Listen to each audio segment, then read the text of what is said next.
Troisième match, troisième victoire et une qualification déjà acquise, ou presque, pour le Real Madrid pour les huitièmes de finale de la Ligue des Champions. Retour sur la victoire des Madrilènes à Braga. C'est le débrief de Real France. C'est parti.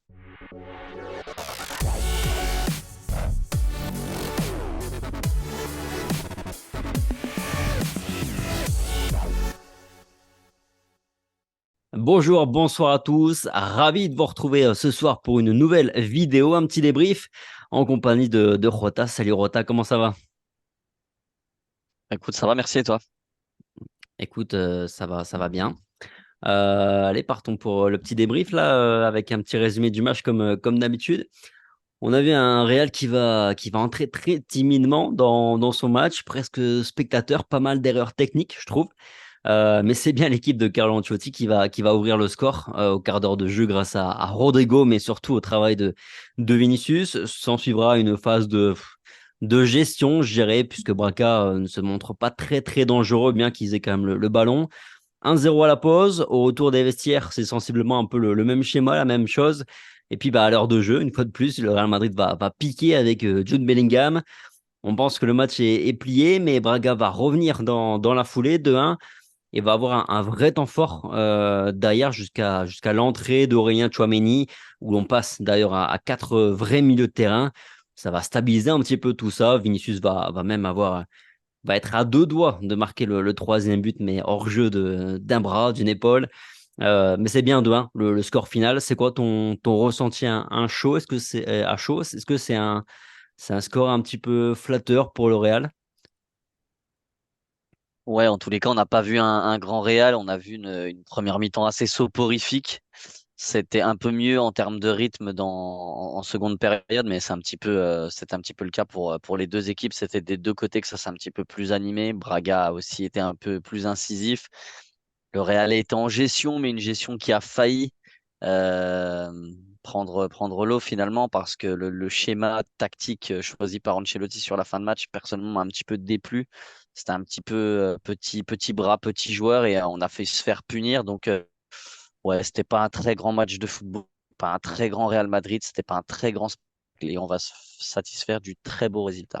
Ouais, je dirais qu'on a vu une bonne petite équipe de Braga, en tout cas en face, en tout cas ça a joué. Le Real a fait preuve de suffisance pour toi?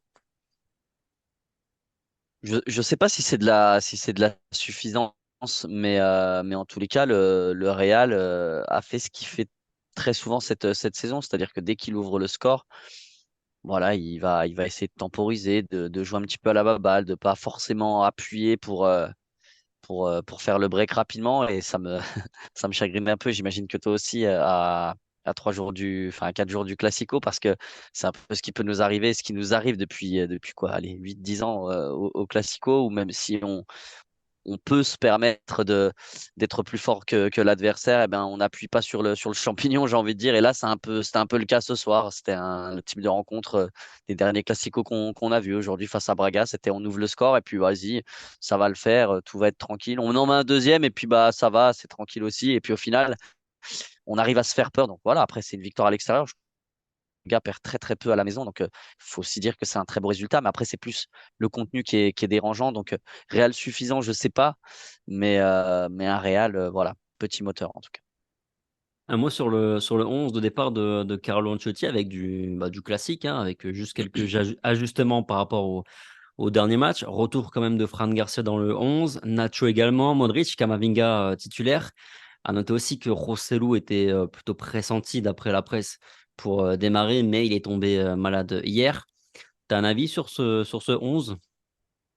Bah, si on tient en compte que c'est la grippe qui a écarté Rosselló du 11 titulaire, il y avait quand même quelques changements avant le Classico, donc c'est souvent ce qu'on réclame à Carlo Ancelotti. Et je pense que voilà, il a essayé de mêler un petit peu bah, son noyau dur avec quelques joueurs qui sont méritants au niveau du temps de jeu. Donc un 11 assez cohérent. On sait que de toute façon, ça peut prendre, peu importe le milieu de terrain qu'on met en place. La défense, c'est pareil, c'est assez fluctuant. Donc, on sait que ça peut fonctionner. Et puis devant, bah voilà, c'est pareil, que ce soit Vinicius Rodrigo, Vinicius Rosselló, on sait que ça peut être amené à changer à chaque fois. C'est beaucoup plus souvent les deux Brésiliens, mais on sait que Rosselló a aussi un rôle important cette saison. Donc, non, le 11 était cohérent en tous les cas sur le papier avant de démarrer le match. Ouais. On va dire que son vrai coaching à Carlo, il intervient là, autour de la 75e minute de jeu. J'en ai déjà parlé avec la sortie de Rodrigo pour faire entrer en jeu Aurélien Tchouaméni. On passe du coup, sur un vrai 4-4-2 pour le coup avec Bellingham et Vinicius, devant en attaque. Ton avis là-dessus, même si tu as commencé déjà à donner la réponse? On passe même presque plus 4-5-1 qu'un 4-4-2. On passe sur, on passe sur un système défensif pour se dire on tient le score. C'est typiquement italien, c'est typiquement Ancelotti, quoi. Donc, ouais, moi personnellement, ça me déplaît. Je trouve qu'on joue petit bras. Alors, il faut remporter les matchs et forcément, quand la recette mis en place fonctionne, bah, on peut que s'en réjouir. On va encore dire que bah, il a gagné, donc ses choix sont bons. Mais la vérité, c'est que sur le terrain, en tous les cas, à l'image, c'était pas ça qui était ça. Ce changement, je suis pas sûr que ce soit celui que j'aurais fait en tout cas. Je suis pas sûr que ce soit le bon. Faire rentrer Chouameni, pourquoi pas? Parce que je pense qu'il y avait besoin d'impact au milieu de terrain. Moi, par contre, j'aurais aussi fait rentrer Kroos. Le changement Mendy, Fran Garcia, je le comprends pas trop. Je vois pas trop ce que ça apporte. Donc voilà, c'est un système voué à tenir un résultat. Et puis si on regarde les 10 dernières minutes, bah, on a énormément subi, donc ça se joue à rien aussi pour se faire égaliser. Donc ouais, moi personnellement, j'ai pas trop kiffé. Sur le plan de l'animation offensive, maintenant, je trouve qu'il y a un aspect qui ressort là depuis 2-3 matchs. On cherche énormément Vinicius dans la profondeur. On fait même quasiment que ça. On est un peu passé du vas-y Vinicius, on te donne la balle dans ton couloir gauche, va fixer, va dribbler, va déborder, à vas-y Vinicius, on te met la balle, on te met de longs ballons dans le dos de la défense adverse. Vas-y, cours et fais-nous un truc, quoi. Et puis c'est pas dingue, hein. Je pense que c'est pas dingue. Vinicius fait deux passes D aujourd'hui, deux très belles passes D d'ailleurs, hein. Et il est à deux doigts de marquer un but, mais putain, sinon au-delà de ça, je suis pas sûr que ce soit la bonne option, hein, de faire ce que tu dis justement, parce que c'est ce qu'on fait. Le chercher dans la profondeur et je trouve pas que le rendement de Vinicius soit très très bon. En tout cas, ça c'est mon ressenti à moi. Mais je pense qu'il est pas très très bon parce qu'aussi on lui demande de faire énormément de courses, donc forcément il y a aussi de la fatigue qui s'installe. Ce que je comprends pas dans cette animation offensive, là où elle me déplaît moi personnellement, c'est qu'on joue en 4-4-2 avec deux joueurs centraux. On n'obtient aucun coup franc. Mais vraiment, je pense que le dernier coup franc dans l'axe obtenu par le Real, ou alors si on les compte plutôt, cette saison, on doit en avoir 5-6, pas plus. Quand une équipe, par exemple, hein, comme le Barça, on obtient peut-être aller 5-6 par match. Donc la différence, elle est un peu là. C'est-à-dire qu'on a deux joueurs centraux devant qui n'obtiennent pas de coups francs, donc qui sont pas provoquants dans l'axe. On n'a pas beaucoup d'incursions axiales. Et en plus de ça, quand on joue un petit peu, comme tu viens de le dire, sur Vinicius sur le côté, parce qu'on le voit, il prend énormément son aile gauche, il colle la ligne. Mais sauf que quand il reçoit le ballon, bah, on est sur une attaque à deux, en théorie, mais on a Vinicius qui est déporté sur le côté gauche. Et puis bah, finalement, si on veut aller chercher quelqu'un dans l'axe, on n'a plus personne. On n'a que Rodrigo. Et du coup, moi, je trouve qu'on a énormément de mal à se créer des occasions, si ce n'est sur des exploits individuels. Toutes nos occasions, toutes nos situations sont créées parce que on a un joueur top niveau qui va se créer une situation seul. Mais sinon, collectivement, c'est assez le néant sur l'animation offensive et j'arrive pas trop à comprendre ce qu'essaye de mettre en place Ancelotti. Au départ, je disais que voilà, ça fonctionnait, on gagnait et que bah il y avait pas trop à redire parce que avec le temps, peut-être que il viendra nous donner tort. Là, franchement, ça fait quand même 2 mois et demi, mais je vois pas trop où il veut en venir et je me dis qu'avec des oppositions un petit peu plus intéressantes en face, bah, je pense pas qu'on fasse très très mal.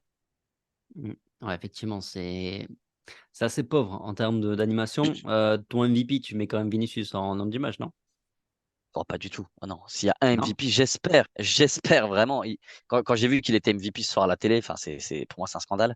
Le MVP de ce match, c'est Camavinga. Pour moi, il a crevé l'écran. Camavinga, et d'ailleurs, les commentateurs espagnols sur Movistar le disaient. Pour moi, Camavinga, il a été exceptionnel ce soir. Je pense qu'il récupère au moins une vingtaine de ballons. Il a fait des fautes intelligentes. Il a distribué parfaitement. Il avait un placement qui était top. Enfin, son activité, elle était hors du commun pour moi. Pour moi, Kamavinga, tous les jours, il n'y a même pas de débat, en tout cas à mon sens. OK. Bon, je suis d'accord sur la perte de Camavinga, mais bon, Vinicius, je le mets quand même, bon, peut-être pas forcément très au-dessus, si on note effectivement la perf globale. Mais après, il fait 2 passes D, il marque quasiment un Ouais, mais but. parce que c'est les stats qui vont primer, parce qu'on va récompenser les joueurs offensifs. Mais pour moi, vraiment, si on me donne même un top 3, je mets Kamavinga et je pense qu'en deux, je mets Rudiger. Je pense même pas que je mets Vinicius. Et c'est pas me, et c'est pas c'est pas que je suis énervé contre Vinicius, hein, mais c'est que vraiment, je trouve que la performance des deux cités est vraiment excellente sur ce match. Donc, moi, je vais plutôt donner la primeur à des joueurs qui ont œuvré défensivement dans un match où on a quand même assez subi, plutôt que récompenser un joueur qui, certes, a fait deux passes décisives, de très belles passes, mais qui a aussi, encore une fois, énormément de déchets. Je suis d'accord avec toi sur le fait de primer l'aspect défensif. Mais en même temps, je te dis que si tu retires Vinicius sur ce match-là, euh, on finit comment? On finit à 0-0 ou on perd 1-0? Parce qu'il se passe rien s'il n'y a pas Vinicius ce soir sur le terrain. Parce que Ah, même on sera pas Bellingham, tellement d'accord. parce que même On sera pas Bellingham, tellement d'accord là-dessus. même Bellingham, je trouve qu'il a été assez, finalement, assez peu visible. Alors, on va en reparler Ouais, un assez un timide. peu après. Mais Vinicius, c'est toujours le même constat. Moi, je suis totalement d'accord, hein. C'est sûr que c'est le dynamiteur du Real. Et si on l'a pas, franchement, on se ferait encore plus chier. Ça, c'est clair. C'est un fait. C'est certain. Si on le retire, évidemment, tu veux me Mm. le faire dire. Si on le retire, on n'a pas grand-chose. Ça, c'est sûr. Mais voilà, c'est pas mon MVP du match parce que oui, ok, c'est certainement lui qui, par ce côté décisif, nous fait gagner. Mais moi, je trouve que l'activité de Kamavinga, vraiment, elle surnage vraiment tout. À mon sens, encore une fois, il n'y a pas de débat. Et je trouve que Rudiger fait un match plein. Donc voilà, c'est mon top 3 on va dire. Mais je pense que je mets Vinicius plutôt médaille de bronze pour le coup. Ok, bon, on va laisser les gens euh, nous départager dans les commentaires et trancher sur le sujet. Mais je suis complètement d'accord avec toi, par contre, sur l'aspect gros match, énorme match de Kamavinga. D'ailleurs, sur les 15 premières minutes, franchement, c'est le seul qui met un peu d'impact parce que c'était complètement endormi côté Real. Et Rudiger, pareil, il fait une erreur, je crois, en début de match. Mais après, il ferme la boutique. Il n'y a il y a plus un Ouais. duel qu'il perd sur le domaine aérien. C'est impressionnant à quel point il prend tous les ballons qui passent. Donc, je suis d'accord avec toi aussi sur ce point-là. Autre bonne perf que tu as envie de sortir, parce que finalement, il y a quand même beaucoup de performances assez moyennes. Est-ce que tu vois une autre bonne perf, un autre joueur que tu sors un peu du lot ou... Non, honnêtement, là, je suis en train de penser, il y a beaucoup de perfs, il y a beaucoup de perfs insignifiantes même dans ce match, je trouve. Je trouve qu'il y a eu des performances insignifiantes, des joueurs qu'on n'a pas vus, qu'on a peu vus, qui ont ni de poids négatif ou positif sur le match, en tous les cas pas positif. Mais mis à part, ouais, Kamavinga, Rudiger et Vini, non, il y a pas grand-chose de positif pour moi individuellement, à mon sens, encore une fois. Carvajal, je noterai quand même. Bah, il y a du déchet Carvajal ce soir, je trouve. Il a pas trop, on l'a pas trop vu non plus offensivement, mais quand même défensivement, je trouve que Ouais, présent. après Carvajal c'est pareil, en fait, ça dépend, on met la barre, il nous a habitués à un début de saison de dingue. Du coup, là, je le trouve un peu moins bon. Il a fait quelques erreurs, notamment en début de match aussi, de ballons perdus qui peuvent être dangereux. Mais oui, globalement, il fait son match, hein, il fait un match correct. Et comme tu le dis, surtout défensivement, autant son apport offensif a été bien moins en vue aujourd'hui, autant défensivement, il a fait le taf avec l'abnégation qui le caractérise. Donc oui, allez ouais, c'est peut-être celui qu'on va retenir un tout petit peu. Et puis même Kepa, la prestation de Kepa n'est pas si mauvaise, pas énormément sollicitée, mais voilà, son arrêt qui est même un peu chanceux sur la fin, il le fait. Voilà, mais après le reste vraiment c'est un peu plus moyen pour le reste. Et pas, tu lui mets pas une petite responsabilité sur le dos, sur le but, il couvre pas son premier poteau. Ah, moi je trouve qu'elle vient très vite et non honnêtement je le culpabilise pas là-dessus. Je trouve qu'elle vient vite. Il a deux doigts de la sortir. Le responsable pour moi sur le but c'est Nacho qui est naïf et lent. Moi, c'est lui que je responsabilise le plus. Kepa, ça m'a pas choqué outre mesure. Ok, quand tu parlais de perf insignifiante, pardon, très neutre, moi je pensais tout de suite à Eva Valverde et Luka Modric, que j'ai trouvé justement très neutre. Exactement. Par Exactement, contre, c'est les deux auxquels je pensais, ouais. au niveau de Fran Garcia, pour parler un peu des autres, Fran Garcia qui faisait enfin son retour dans le 11, c'est pareil, il dégage pas beaucoup de confiance, hein. C'est, tu me prends les mots, mais c'est ça en fait. Je trouve qu'il avait beaucoup d'envie.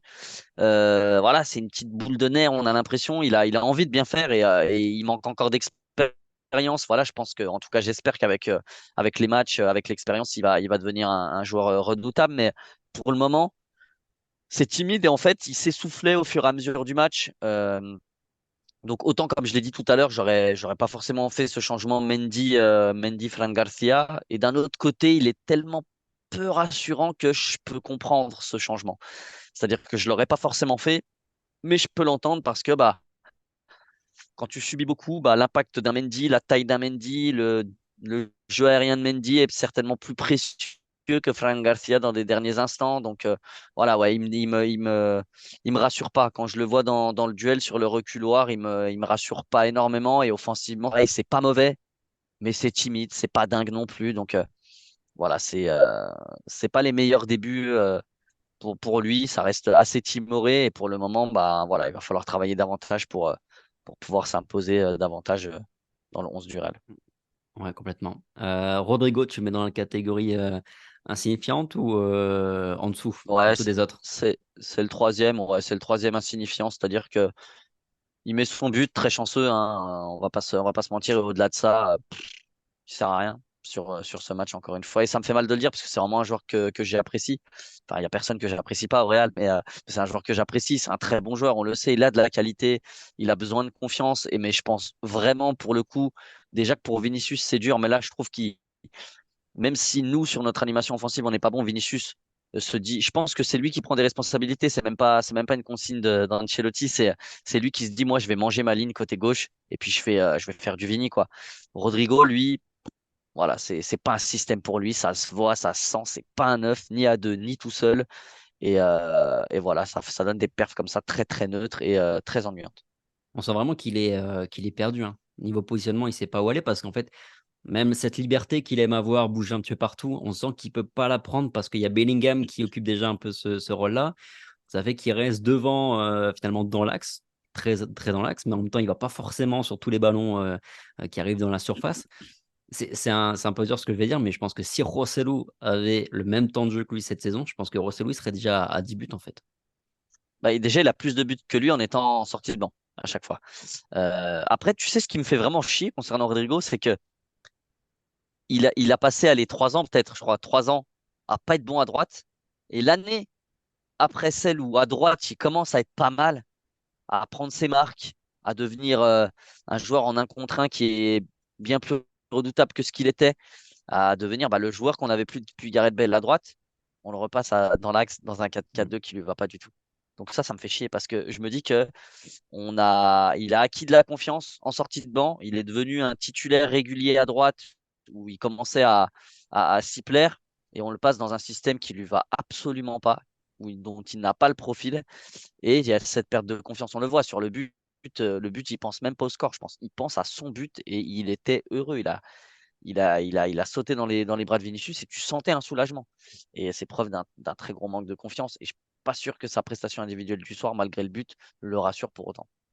Ouais, je suis d'accord. Pour conclure, Jude Bellingham, de la fatigue, hein, ce soir, je trouve, mais même avant. Par exemple, quand j'ai fait la petite vidéo, ce matin sur TikTok, il y a 2 abonnés qui m'ont fait remarquer que, ce serait un peu de la folie de faire jouer Bellingham parce qu'on le sent cramé sur les derniers matchs.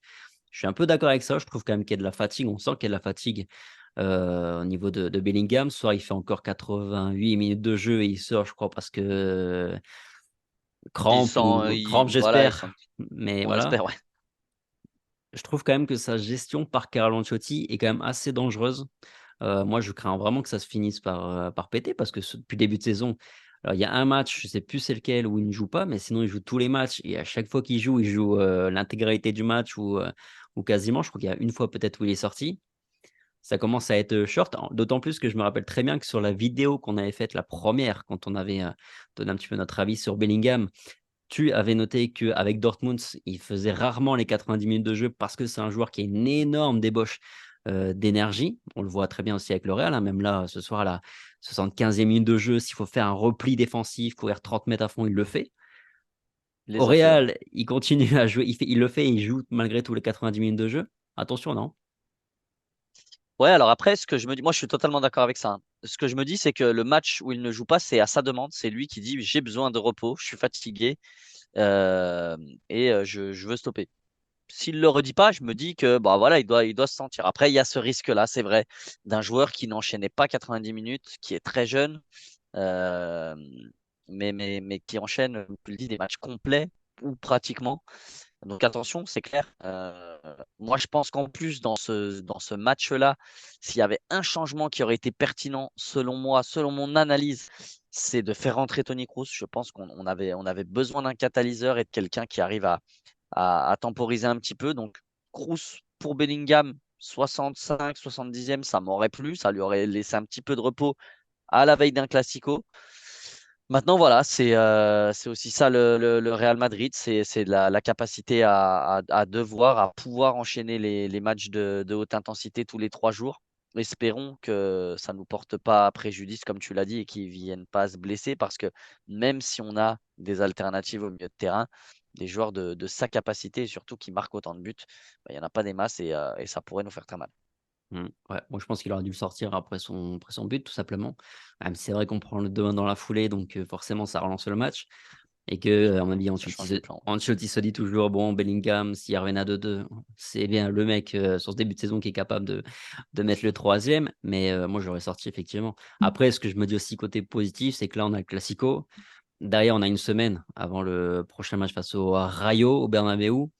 Donc potentiellement un match que tu peux, sauter. C'est le raisonnement que j'avais eu un peu avec, Carvajal, qui peut enchaîner les 3 matchs là, post-trêve parce que derrière, potentiellement, il y a 10 jours peut-être s'il joue pas contre le Rayo, de Mhm. repos. Ça peut être aussi le cas pour Bellingham si vraiment il y a besoin de se reposer. Donc ça peut être aussi l'argument positif, mais même si je pense quand même que là, faut le sortir au bout d'une heure de jeu, à un moment donné, il va falloir sortir aussi de cette, Bellingham dépendance. Hem 9 points, qualif, quasiment acté, c'est un peu tout ce qu'on va retenir finalement de ce match, hein. Ouais, je pense que voilà, sauf catastrophe, on va se qualifier et puis voilà, c'est une nouvelle victoire donc au niveau du positif, c'est que le Real, hormis le faux pas face à l'Atlético Madrid, bah, c'est un plein de victoires et ça malgré un Et contenu Séville. ennuyeux un petit peu comme je le disais. Séville pardon également, ouais, c'est vrai, ce week-end. Mais voilà, c'est pratiquement un carton plein donc voilà, ça reste quand même un très, très bon début de saison. Donc voilà, on s'en réjouit évidemment.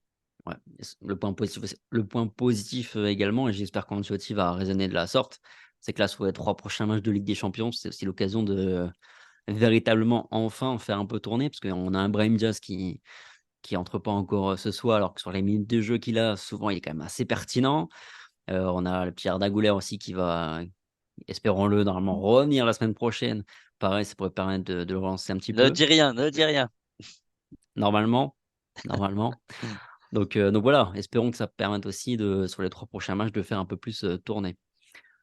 Ouais, c'est Bref, Ceballos également, si ça peut faire tourner, comme tu le disais, le match face au Rayo, même s'il faut pas tout changer, si ce genre de joueur peut avoir du temps de jeu et engranger de la confiance, ce serait évidemment parfait pour la suite.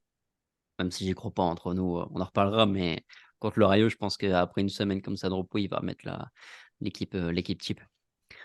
On est d'accord. Bref, je pense qu'on a un peu fait le tour sur ce match. Merci, Rota, merci à tous d'avoir regardé cette Merci Tom. vidéo. Faites-nous part à vous aussi de votre retour dans les commentaires. Sur ce, passez une bonne soirée, prenez soin de vous comme toujours et puis on se dit, à très vite sur Real France. Allez, ciao.